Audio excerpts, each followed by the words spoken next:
As always, the opinions expressed in this program do not necessarily reflect the official policy or position of DKI APCSS, the U.S. Department of Defense, or the U.S. government. If the leadership in Beijing has decided that conflict with the United States is at greater and greater risk, we talk about flashpoints like Taiwan, South China Sea, maybe they have concluded that imitation of the U.S. strategy is logical, that conflict may happen and our ability to launch first, if we think that's going to happen, would save a lot of Chinese lives. The problem with that is that makes a crisis between China and the U.S. incredibly unstable, because both sides now have the capability and possibly the intent to launch first. Aloha, and welcome to Dialogue, where conversations shape security. I'm your host, James Minnick, Colonel United States Army retired and professor here at the Daniel K. Inouye Asia Pacific Center for Security Studies in Honolulu, Hawaii. This is episode 42, China's Nuclear Rise. Since the dawn of the nuclear age, the world has lived with the paradox of weapons so destructive that their primary utility lies in never being used. The logic of strategic deterrence, anchored in the principle of mutual assured destruction, has shaped decades of military doctrine, diplomacy, and crisis management. And for much of the post-Cold War period, that logic appeared durable, with major nuclear powers downsizing their arsenal and fears of superpower confrontation fading. But we're no longer in that world.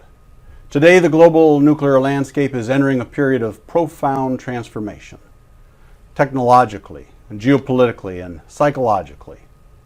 Nowhere is this shift more evident than in the case of the People's Republic of China. For decades, China maintained a relatively modest nuclear force under the doctrine of minimum deterrence, focused on ensuring a second strike capability. But in 2021, that assumption was shaken when satellite imagery revealed the construction of more than 300 new missile silos in China's western deserts. By 2024, the Stockholm International Peace Research Institute estimated that China's arsenal had reached around 500 warheads and projected that it could double to 1,000 by 2030. This development raises difficult and urgent questions. Why now? What strategic objectives is Beijing pursuing, and how should the United States and its allies respond? Understanding China's motivations isn't easy. China remains opaque about its intentions. Some argue this buildup is aimed at preserving second strike credibility, while others suggest Beijing seeks greater strategic leverage, believing that a larger arsenal will enhance its bargaining power or deter American intervention in regional conflicts. What is clear is this: China is acquiring capabilities that go far beyond what required for minimum deterrence. The door to more dangerous, less stable deterrence models is opening. And this transformation is unfolding amid deteriorating trust, rising strategic competition, and growing flashpoints across East Asia, from the Taiwan Straits to the South China Sea. Yet the complexity runs deeper. Some may argue that the answer is simple: match China warhead for warhead as its arsenal grows. But that logic assumes we're in a race to outnumber, a return to Cold War-styled thinking that may not be suited to today's multipolar world. Deterrence is not just a numbers game. It's also about survivability, credibility, and communication. It's about ensuring no adversary believes a nuclear exchange can be won or survived. Which brings us to another urgent concern: the risk of inadvertent escalation. In a world of dual-use platforms, cyber threats, and ambiguous signaling, the fire breaks between conventional and nuclear conflict is growing thinner. China's nuclear expansion demands attention, nuance, and discipline, because if the 20th century taught us anything, it is that the nuclear realm certainly is elusive, but consequences are final. To help us unpack this issue, I'm joined today by Dr. Bill Wieninger, a retired U.S. Air Force Lieutenant Colonel and a professor at DKI APCSS. Bill specializes in weapons of mass destruction, deterrence, and missile defense. He's the author of a timely and thought-provoking chapter titled Balancing Act, shaping U.S. policy in the face of China's nuclear expansion. Bill Wieninger, welcome to Dialogue. Thanks, James. Delighted to be here. Yeah, super glad to have you here. You and I talk all the time, and I've talked about having you on this program. Sorry it's taken so long, but this is going to be a fantastic discussion that I've been looking forward to. Me too. I wonder if you might start by just sharing a little bit about your story. How'd you come to become an expert in this field? Well, I think I was destined to it because I started out in 1993 as an officer in the U.S. Air Force, and my idea was to become a fighter pilot.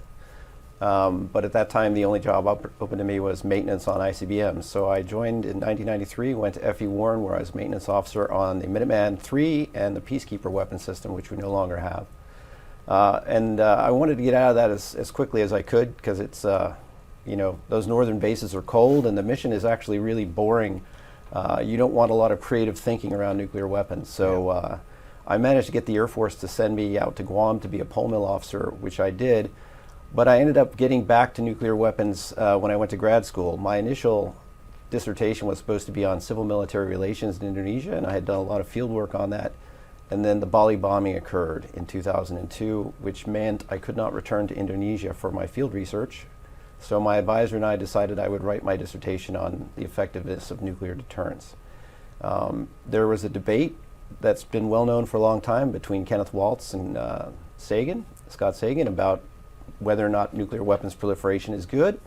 Waltz argues that it is good because rational actors will not risk nuclear war when two countries have nuclear weapons. And Scott Sagan says that Waltz is wrong, or we shouldn't trust proliferation because accidents happen.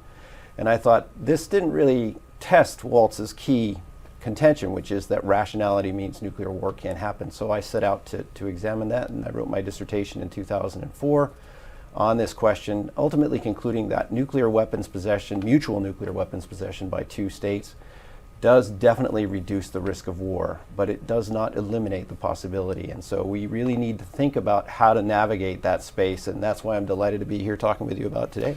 That's fascinating. Man, I'm sorry you had to have a trajectory on your dissertation. That was probably a painful conversation to have. It wasn't easy. It took me an extra few months in grad school, but I'm glad it worked out that way. Yeah, no, without a doubt. Well, you and I certainly crossed over a little bit in spending time in the nuclear arena, as it were. Though my focus, I guess by the time you started that, I had left tactical nuclear weapons, and you had gone into the strategic ones at the silos and stuff. Well, maybe we'll bring up some of that as we talk. I wonder, maybe we'll just go ahead and begin the conversation. The first thought I had to talk about is China's nuclear expansion. I mean, it's rapidly expanding its nuclear arsenal. Recent estimates show that by 2030, which is just a few more years away, that they could double their arsenal to 1,000 warheads. So the question is this: what are the key drivers that are building this, that are behind this buildup, and what does it reveal about China's evolving nuclear strategy and global ambitions? What do you see? That's a really important question, and I think it's a hard one to be certain of the answer, but we can be certain of some possibilities, right? So the Chinese leadership are pretty clearly not open and transparent, and Chinese strategic culture is not about being open and transparent. It's about kind of hiding and biting. So China for decades had a couple dozen weapons capable of hitting the United States, presumably holding 10, 20 cities at risk, and they felt that was enough. And then they started to gradually increase that arsenal in the late 90s. And you could, at that time, I think, speculate that it had to do with nascent developments in U.S. missile defense. As I mentioned in my chapter that in the book you mentioned, unfortunately in the mid-90s there was a point at which a reporter asked a senior U.S. government official, like, how many nuclear warheads does this missile defense system need to be able to stop? And his response was about 20. 20 was a bit high for a rogue nation, but it was about right for the PRC. And so, as they introduced their DF-31 and started moving down that path, I was quite confident that that was primarily the driver, was that they want to be able to overcome missile defense. Because after all, if you're a national security, nuclear planner, you don't just have to be able to hit enemy targets, you have to be able to ride out that first wave for that. If you don't have second strike capability, that's not good. So nations need to build that second strike capability, and in the 90s, the Chinese arsenal was a little bit vulnerable to a first strike, and then you combine that with nascent missile defense, and you have a situation perhaps where they can't get through.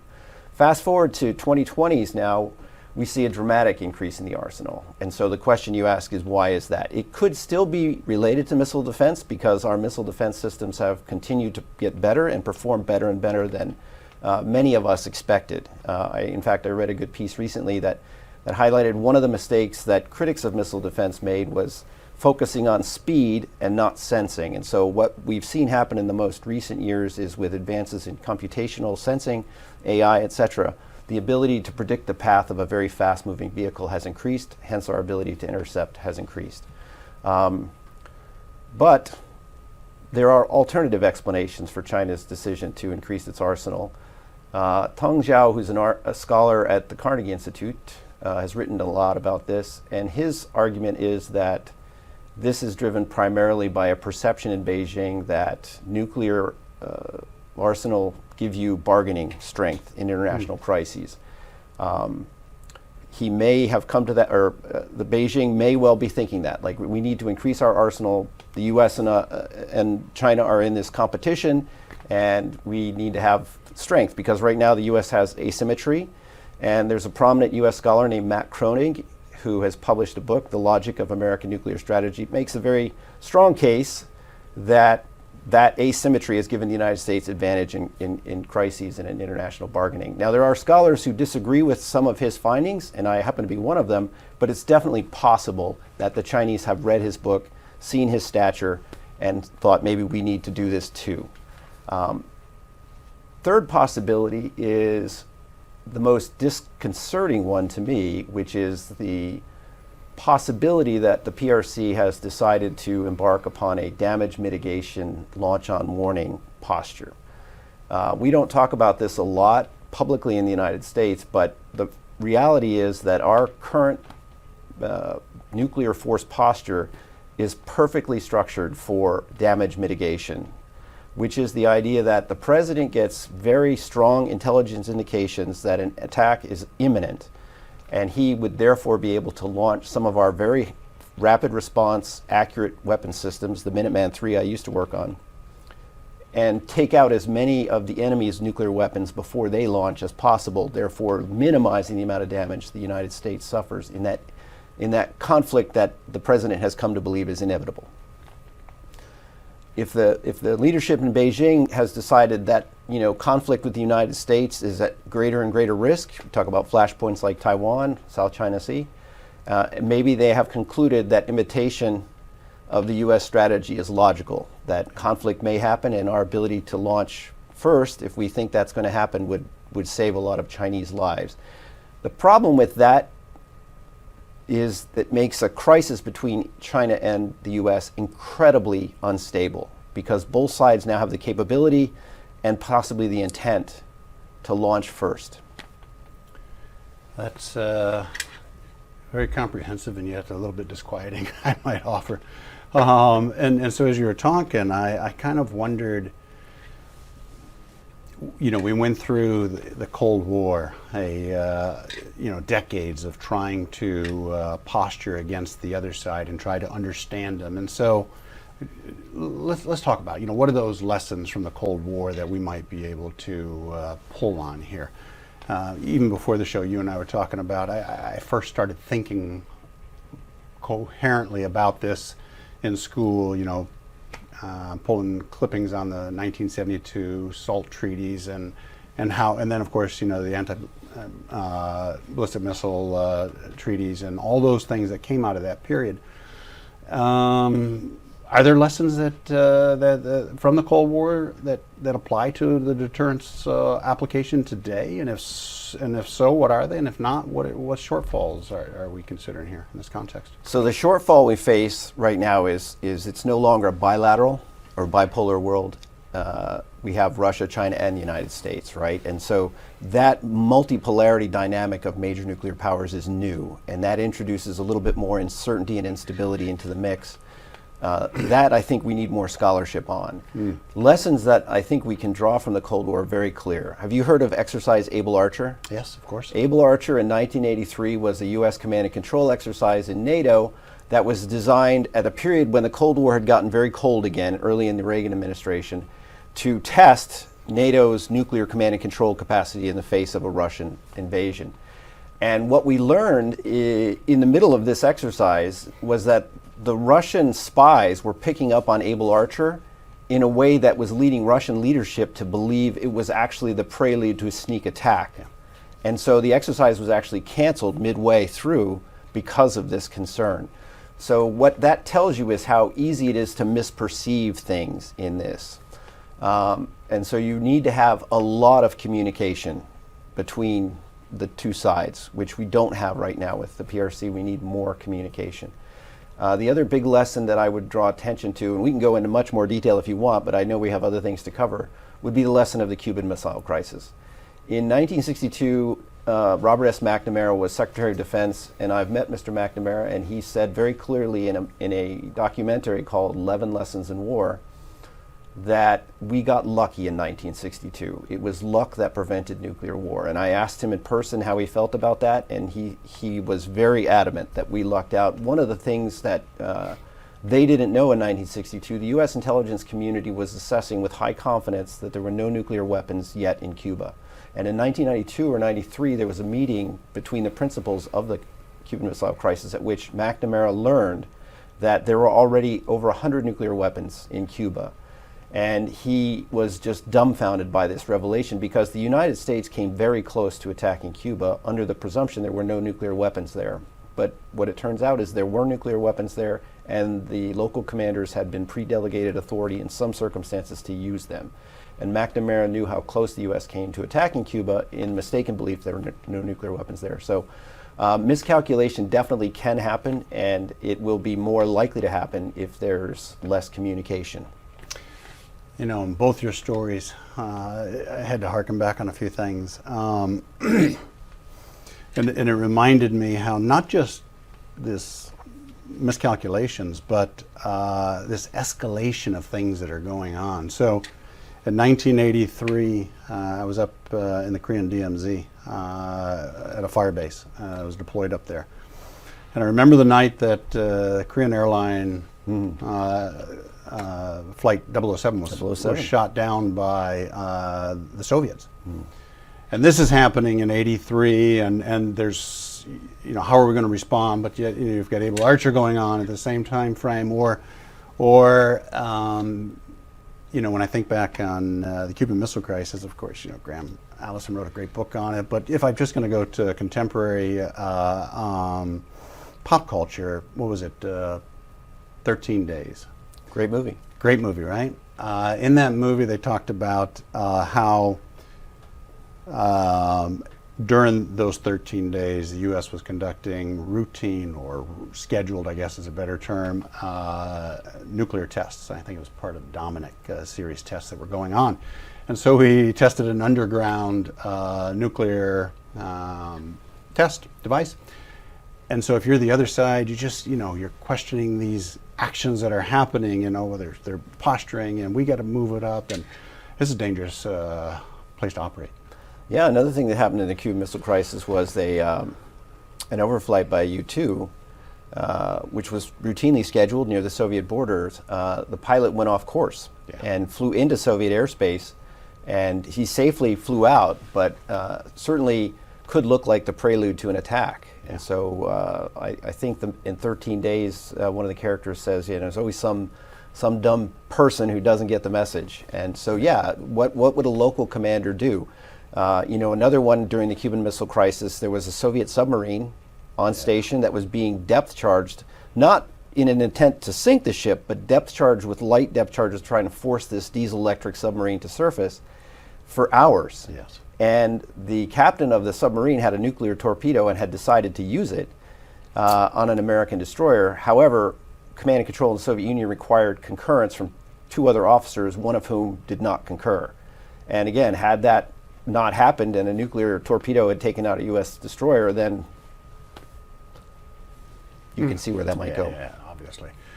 Well, let's talk a bit about second strike capability. A secure second strike capability, it's fundamental to deterrence, and yet China is rapidly modernizing its nuclear forces. And so here's the question. Does this indicate a shift in China's nuclear posture toward a launch on warning or a damage mitigation strategy, as you were just speaking about? What do you think? So I think it's important not to overreact, Okay. right? So a lot of people are talking about this increase in the Chinese arsenal in sort of very scared terms. And we don't know the exact motivation for this, but overreaction would be the last thing we want to do, right? They are a pure competitor. They have a huge economy. They can choose to build as many nuclear weapons as they want. It's not up to us to decide how many they build, but it is up to us to ensure that we have secure second strike capability regardless of what they do, right? So my first response would be don't overreact. We got to make sure we have a second strike capability going forward, and we can talk more about what that might entail later. In terms of what the Chinese intention is, I think, as I said earlier, their form of governance makes it very difficult to have any certainty. They would definitely try and mislead us if they could on where they were going with this. I have a great deal of respect for Tong Zhao's scholarship and his knowledge of the Chinese system and so forth. So when he says it's more tied to strategic leverage and bargaining, I tend to go with his argument. But it doesn't really matter, because if they build this capability, they have launch on warning capability. They have damage mitigation capability. And so what I think we need to think about is how we can communicate with our competitor in a way that reduces the risk of nuclear crises coming along. And so again, overreaction makes that worse. I saw a piece recently by a very well-respected American nuclear scholar, saying, hey, we're underestimating how many weapons they have. They have a lot more. And the tone of the article is alarming, right? They've got a lot more, therefore we've got to do a lot more. And that's not really true. The key is that we have second strike capability. The Chinese have did a test of something called a fractional orbital bombardment system, or a FOBS. Not a new thing. The Soviets looked at it during the Cold War. We looked at it. Essentially, what a FOB system gives you is the ability to penetrate missile defenses. The Soviets in the 60s decided that, as the U.S. was considering building missile defense, they looked at the FOB and they decided, this is an expensive way to address missile defense. Let's just build more missiles. And so maybe that's what the Chinese are doing too. Hypersonic weapons, again, it's to penetrate missile defenses. The reason we're not looking at FOBs, the reason we're not looking at hypersonics as strongly as Russia and the Chinese are, is because they don't have those kind of missile defense systems.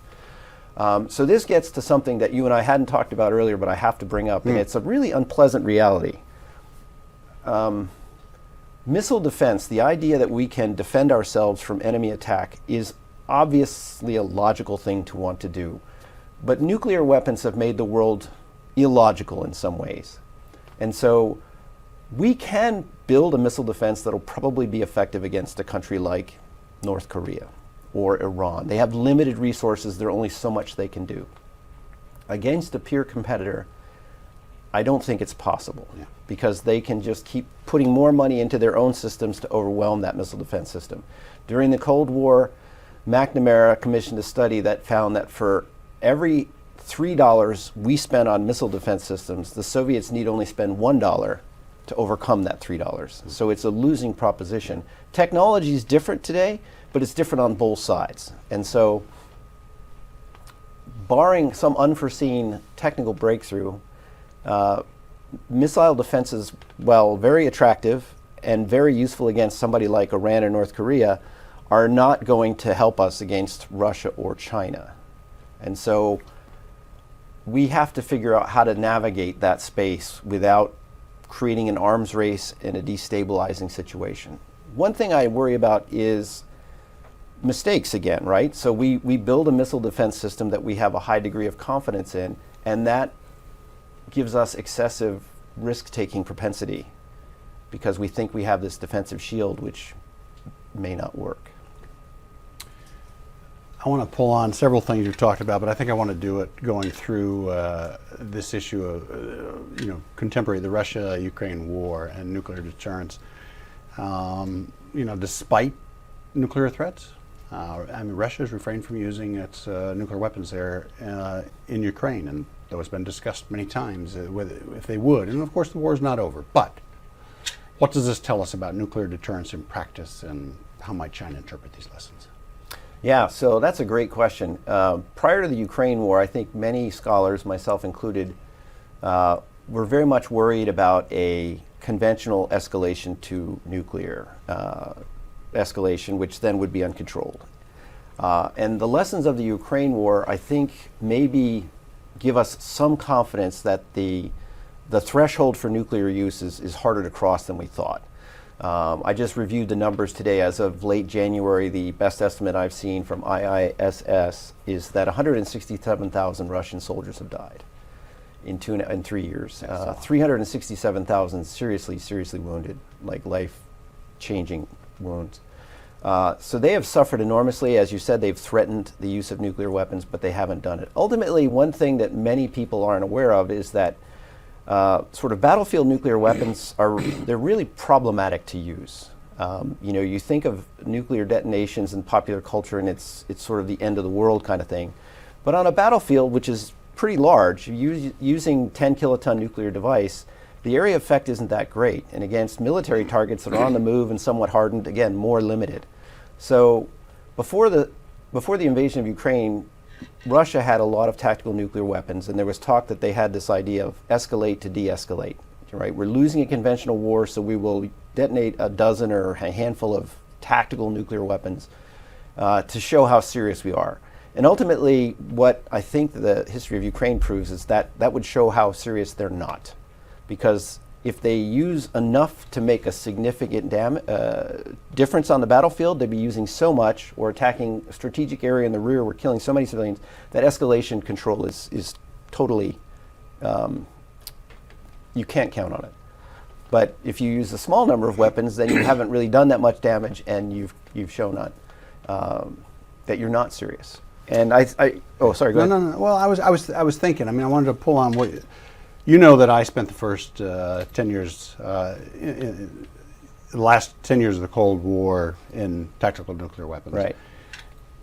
And I was deployed to Korea, but other places. And the bottom line is we absolutely intended and practiced and planned, because it was in war plans, to use tactical nuclear weapons as not as a form of escalate to de-escalate, but literally just as war fighting. That's exactly right. I mean, I could talk more, but I'll just leave it there. And so, has that thought, is that approach behind us? That countries aren't going to Russia in Ukraine, that it wouldn't use that type of tactic to employ nuclear weapons, tactical nuclear weapons, so that it could just be more effective of what it's trying to do, kill people and achieve its objectives? So the American tactical nuclear arsenal during the Cold War, and I should make a distinction here, or a definitional explanation. A tactical nuclear weapon is largely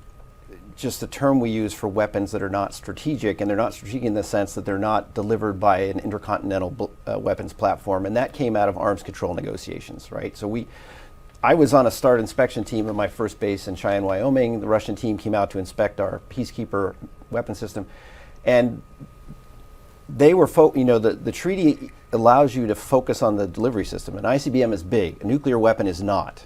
And so it was all about that. So strategic weapons are tied to a bomber or a submarine or an ICBM. The yield we tend to think of as tactical or strategic, but really any nuclear weapon is strategic, and yield doesn't have to do with tactical. So when we talk about tactical weapons, we're just talking about things that are short range, deliverable that way. And your units in the 80s were not going to launch an attack on Russia. They were going to use those weapons in the face of a major Soviet breakout through the Fulda Gap. So by this time, the war has escalated pretty dramatically compared to what we're looking at in Ukraine right now, where that escalation has not really happened in that way between the Russians and the West. Between the Russians and Ukraine, yes. So I find it a little bit confusing and hard to predict, but that's my best assessment. So I said I wanted to pull you through onto this other side of what you're talking about, which was avoiding this new arms race. And so you laid it out well. So let me just ask you this question. How should the U.S. then respond to China's nuclear growth without triggering unnecessary escalation? Number one, we have to start talking. Okay. Right? I mean, we just don't have enough channels of communication right now, and that needs to happen at the Track 2 level, which is a limited amount of that happening. It needs to happen at the Track 1 level as well. And that's really the first most important thing I would stress right now. The second thing is the Chinese must always be not confident, they won't be confident, but the Chinese must always be certain that we can respond with devastating second strike capabilities should they launch on us first. And the third thing that we really need to do is try to reduce the risk of international crises and flashpoints. And that's not an easy thing to do. What I will tell you about the Cuban Missile Crisis, what the Cuban Missile Crisis did was it really focused in the minds of leaders in Moscow and Washington that we can't allow ourselves to get this close to a conflict ever again. And that lesson, I think, held very strongly through the rest of the Cold War. We never allowed ourselves to get to that point. We haven't learned that lesson yet with China, and I hope we can learn it without going through another near miss like the Cuban Missile Crisis, because you can only get lucky so many times. Yeah, no, I agree with you. Let's talk about the role of alliances in all of this. So the U.S., it strengthens its partnerships with AUKUS, Australia, UK, and the United States treaty, with the Quad, and it does this in response to the regional threats. And so if you're China, how does all this contribute to deterrence, and do they perhaps see this as provoking? They definitely see it as provoking. I'm not a Chinese scholar per se. I don't speak Mandarin, but I read a lot about their strategic view on things. And it's not ideal, but they believe Taiwan is part of China. And so our efforts to deter them from reunifying, as they call it, is definitely seen as provocative. But I'm reminded of a statement from Kissinger when we first negotiated with Beijing and then ended up switching our recognition to China over Taiwan. And on the issue of Taiwan, our colleague Matt Kent brought out this quote last week that there was no misunderstanding. Kissinger and Mao perfectly understood each other's positions. They just didn't agree. And therefore, they needed to find a way to navigate through that space even though they didn't agree. The simplest formulation of that for us that I can see is former PACOM commander who said, what we need to do is pursue U.S. military capabilities as well as partnerships and allies working together such that every day Xi Jinping wakes up and says, not today. Okay, so there's so many things I want to bring up. I think I want to pull back a little bit on this managing of crisis communications. I alluded throughout this of the Cold War. We had direct communication channels, and this was these are nuclear rivals. And those who remember the Cold War remember how this just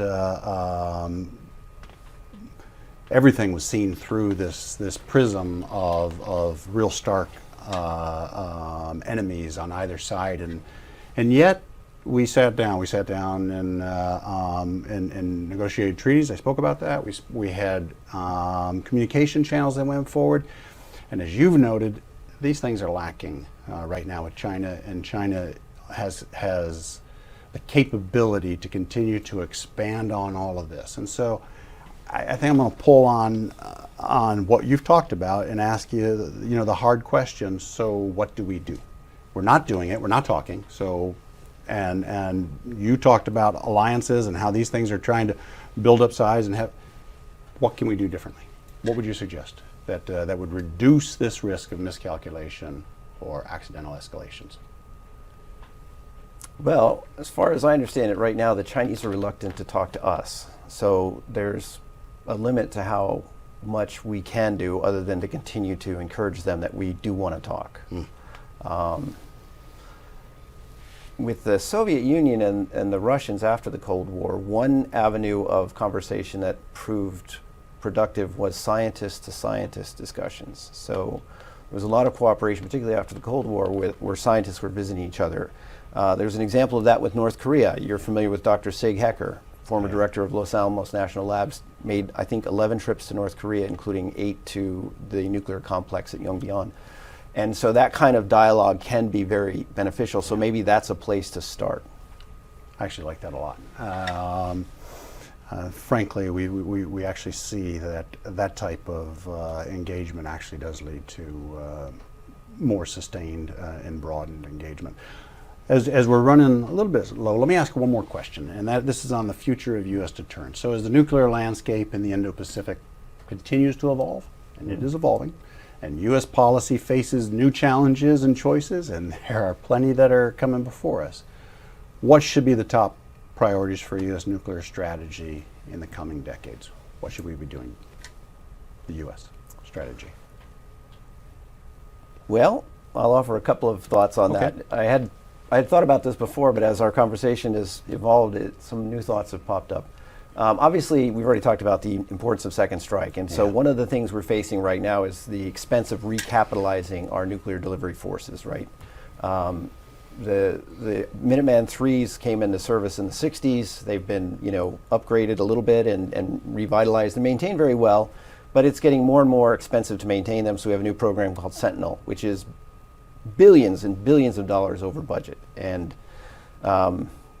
that's unfortunate, but we need to continue to recapitalize. We need to do the same thing for the Columbia submarines. We need to do the same thing for the bombers. The B-21 is actually on pretty good,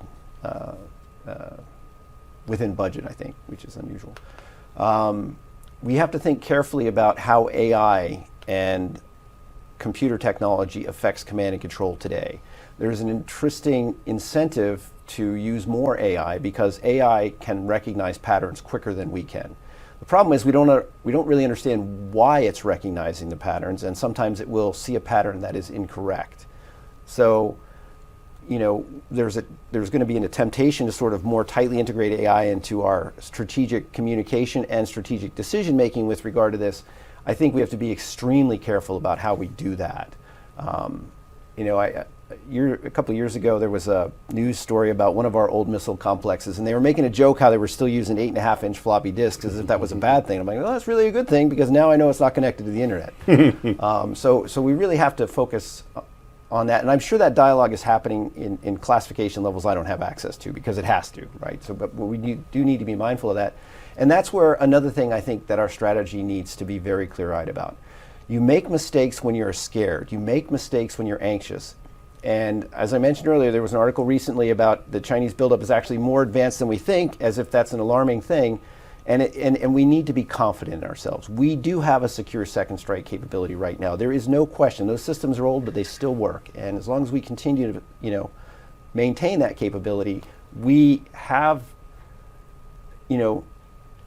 security from a surprise attack. We've got quite a few audience questions, and so I'll restrain myself from asking a few of my own at this point. So the first one's asking about China's evolving doctrine. And so do you see signs that China is shifting its declaratory policy? And what would that mean for the strategic stability in the Indo-Pacific? Go ahead. No, I was going to say, some of these questions may give you an opportunity to pull deeper on some of your thoughts that you have done before. Right. So, So I think we have to, let me rephrase that. We would be wise to look at the Chinese expansion of their nuclear arsenal as a potential change in posture, or not posture, change in strategy, change in policy to move toward launch on warning. They have increased their early warning capabilities, and these new systems give them rapid response. And so we should respond to that not in an alarmed way, like, oh my God, China, it's totally illegitimate for you to do that, right? Because we do that. Right. And we've been doing it for decades during the Cold War. It's not an illogical move. So as we look at the Chinese continue to expand their arsenal, rather than be alarmed and resentful that they're doing this, we should try to ensure that they recognize two things. We don't want a nuclear war, but if they start one, they're not walking away. Does that make sense? It does. No, it does. And I kind of mentioned that directly in my opening about we can't win a war, neither can we survive one. And that they ought to walk away with understanding that. This next question is asking more about tactical nukes and Taiwan in this case. And so how likely is it that China would consider using tactical nuclear weapons in a conflict over Taiwan? Yeah, that's an interesting question. My short answer would be unlikely. They don't really need to. They have what are called carrier killer intermediate range ballistic missiles with a conventional warhead. They have enough of them to sink a carrier. They don't really need tactical nuclear weapons to do that. Ironically, the U.S. might be more incentivized to use tactical nuclear weapons on a beachhead that the Chinese might establish in Taiwan. I've seen some people writing about that, where that might be a time where the U.S. could use one. It wouldn't be too destructive to the Chinese to maybe invoke their nuclear response, but it would be effective on a beachhead, because again, you've got a small area where that weapon can make an effect. But I don't really see a great appeal for the Chinese to do that going forward. But I do have, the question is, aside from nuclear weapons, a lot of times people say, well, that our carriers are vulnerable to Chinese missiles, and that's really bad, and it is really bad, but it's also a really big decision for the Chinese to make. If the Chinese sink a U.S. aircraft carrier, they've just killed almost 3,000 Americans and taken out one of the most prestigious sources of national power we have. They don't need a nuclear weapon to do that, but if they do it, then what's the United States response going to be? And I can tell you that in 1941, 3,000 Americans died in Pearl Harbor, and in 2001, just under 3,000 people died in New York City and Washington, D.C., and we saw the U.S. response to that. So if I was a Chinese decision maker, I would be very hesitant to sink U.S. aircraft carrier unless I was sure that the stakes were so high that we had to just go all out. Yeah, and I think war games that have been done on this various scenario has shown actually more than one aircraft carrier being sunk in these fights. And so yeah. These are really dangerous prospects that we speak about. Well, and as an Air Force guy for a long time, I've felt carriers are pretty vulnerable, right? Because just the way the technology has evolved, they have to get too close, and they're just big targets, and missiles have gotten better and more maneuverable and things like that. But they have been a great projection platform for the United States for a long time against non-peer competitors. In a Taiwan Strait scenario, it's not a non-peer competitor, but that does highlight the importance of U.S. allies and partners. So those carriers will be vulnerable and probably taken out, or maybe not even committed to the fight. Probably not committed. But in our partners and allies, Japan, Korea, the Philippines, we have unsinkable carriers, right? And so it speaks more clearly. It shows very clearly how important those partnerships are. Well, let's pull now on this next question. That's going to talk a little bit about partners. This is talking about Japan and South Korea's calculus, but it's asking it, to what extent might China's nuclear expansion push Japan or South Korea to consider developing their own nuclear deterrence? Yeah, that's a great question. So ultimately, for a long time, we've had a nuclear umbrella. Yes. Extended deterrence for our allies that don't have nuclear weapons. And periodically during the Cold War, questions were asked, like how credible is this, right? Like, would we sacrifice American cities to defend European cities or Asian cities, partners and allies? And I think that is a really interesting question. In my dissertation, I looked at a number of crises that involved extended deterrence, and what I inferred from the data that I analyzed was that extended deterrence could be counted on to work in situations where there were significant numbers of Americans in that country, in that place, right? Yeah. And so from that perspective, Japan and South Korea should be very confident, because we have not only tens of thousands of soldiers on the ground, but hundreds of thousands of civilians on the ground. And so any significant attack on those partners would kill many, many Americans, and therefore, I think, lead to U.S. intervention and movement into the conflict. That said, if I was advising the Japanese or the Korean government as a scholar, I would say at this point in time, the costs to going nuclear, to acquiring nuclear weapons, exceed the value to your country. Yeah. But that could change in the future, and so you probably want to hedge a little bit by maintaining the technological capability to move in that direction quickly if things changed. Yeah, without a doubt, those countries and others are thinking about their latent nuclear capability. They also, without a doubt, must think about the path that North Korea took when it abrogated the Non-Proliferation Treaty by, declaring national interest according to Article 10 of the treaty, and then submitting their withdrawal to the UN, and so through the IAEA, and so. It was rough, and they still have those issues, and so one often wonders if economically it won't be quite burdensome for them to go in that direction. I think that is the intent, to try to keep countries from going that way. This next question is asking about the triangular deterrence with Russia and China. So how does the emergence of trilateral nuclear dynamics, and you spoke about that a little bit earlier, between the U.S., China, and Russia, how does that change how we might think about deterrence and crisis management? Yeah, so as I said, it introduces more uncertainty in the equation, which I think highlights the need for more communication so that we can lower that uncertainty as much as we can. The good news is, although China and Russia are partners and have an eternal friendship or yes, some term, marrying up nuclear command and control and nuclear war plans is probably never going to happen, because it's just so fundamentally tied to national survival that it's really hard to do. The United States, during the Cold War, we had a nuclear umbrella in NATO, and the British and the French pursued their own nuclear weapons programs, and the French really never integrated into the NATO plan because they just didn't want to be vulnerable, at least from their perspective, to that. And I think that the Chinese and the Russians probably be in that same boat. They won't integrate their plans. They'll talk, and that's fine, and we should talk. In terms of numbers, this is another interesting question with relation to numbers, right? Right now, Russia and the United States have roughly equivalent numbers of nuclear weapons, and the Chinese arsenal is now growing, getting closer to the United States. So one question that people might ask is, do we need to have as many weapons as both Russia and China combined? And the answer, I would say, is no. That ends up getting us into an arms race that just can go on forever and be very expensive. What we need is secure second strike capability. And as long as we have secure second strike capability, we've got enough.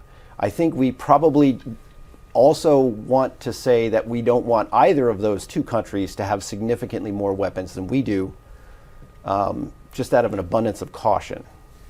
But if we communicate to the Chinese and the Russians, hey, we're not going to try and stay twice as many weapons as you guys have, but you're never going to get significantly ahead of us, then maybe we can avoid that kind of an arms race.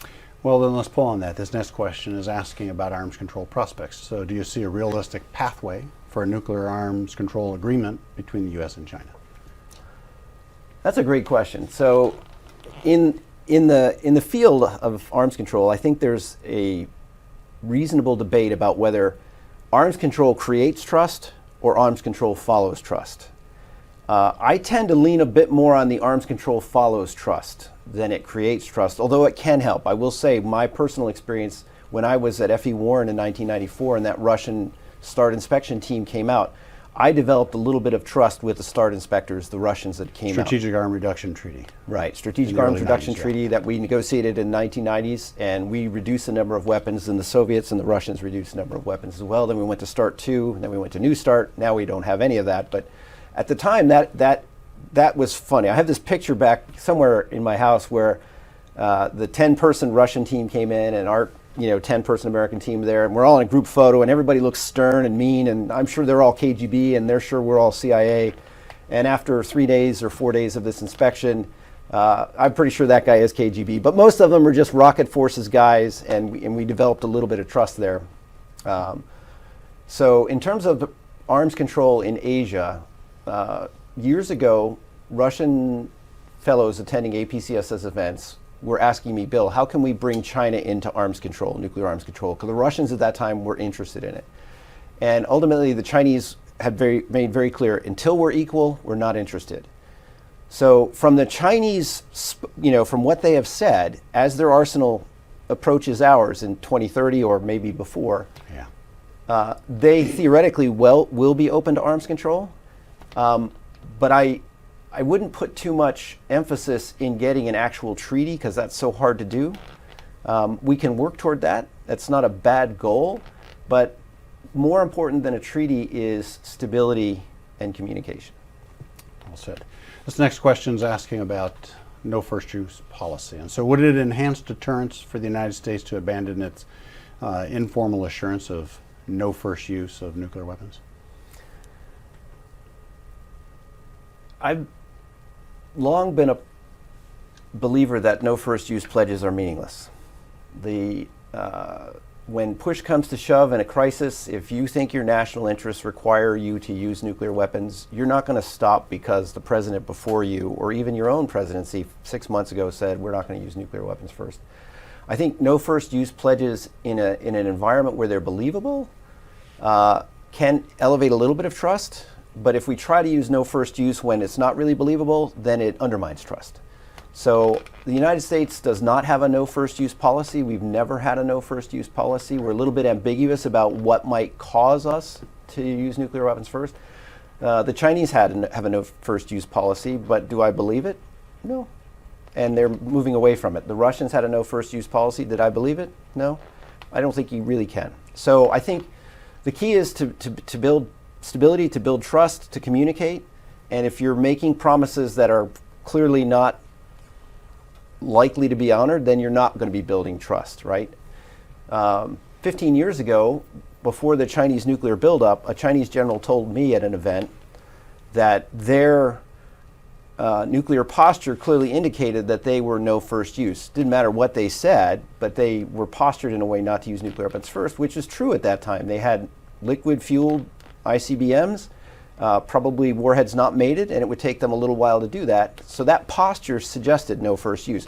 U.S. posture does not suggest no first use. Yeah, I understand what you're talking about on posture, but you're talking, but I'm not sure everybody listening does, that if your deployed weapons and whether they're mated and whether they're fueled and they're ready to be able to be employed, that signals a a policy which is not limited by no first use. Right. Yeah, and if you've got it, you got to get all the stuff together and pull it together. You obviously have signaled something different. And right. So, there's a long debate about the value of kind of the United States kind of moving away from this sort of very elevated alert posture, which we've had basically forever. Yeah.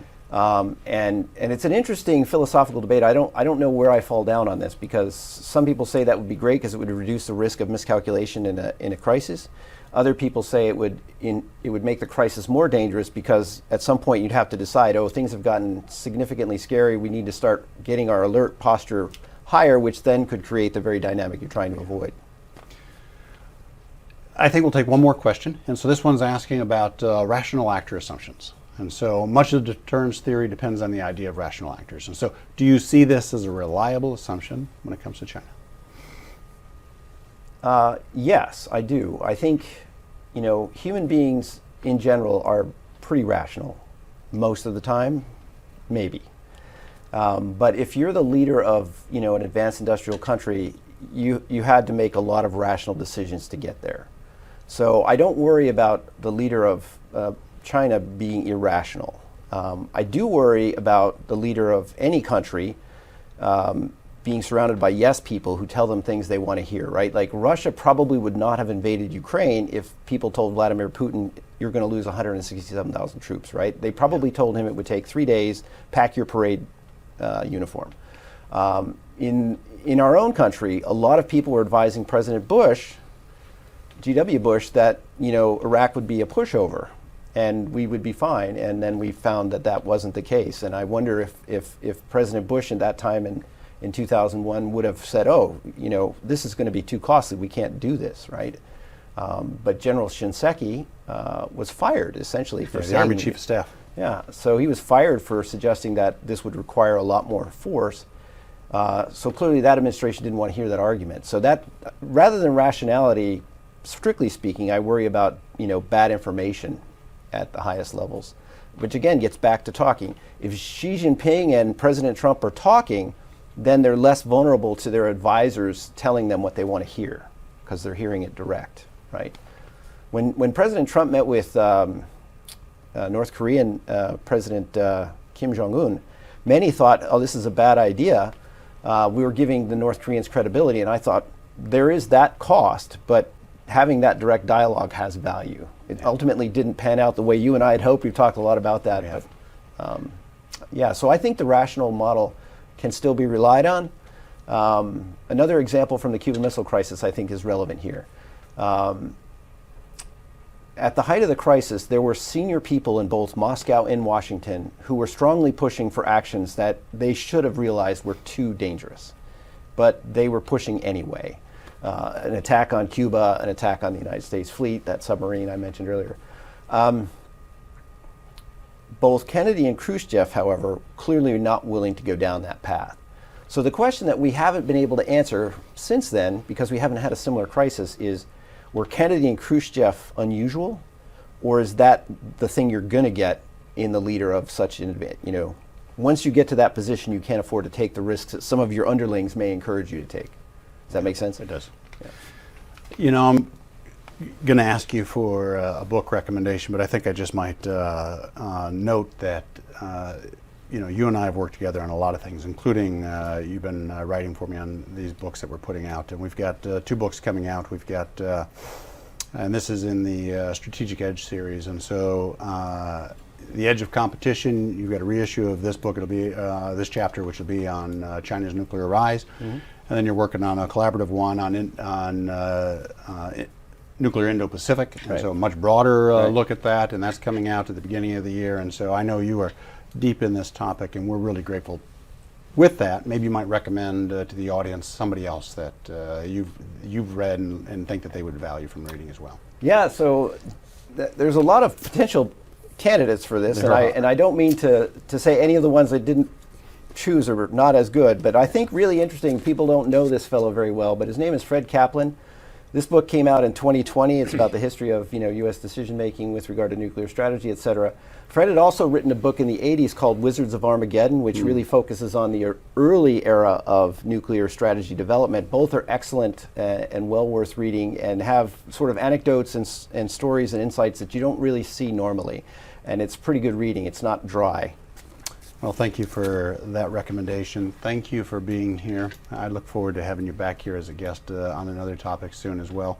You certainly have a long list of things that you could talk about, and you and I have talked about it at length, and so thanks for this hour together. Thank you. Yeah, great. Absolutely. As we conclude today's dialogue, it's clear that China's nuclear rise presents a complex and evolving challenge. Understanding the nuances of this issue is crucial for shaping effective security strategies in the Indo-Pacific and beyond. These conversations shape security. Join us again for another important episode, and on behalf of all of us at DKI APCSS, thank you for being part of this important conversation. I'm James Minnick, and until we meet again, aloha oi.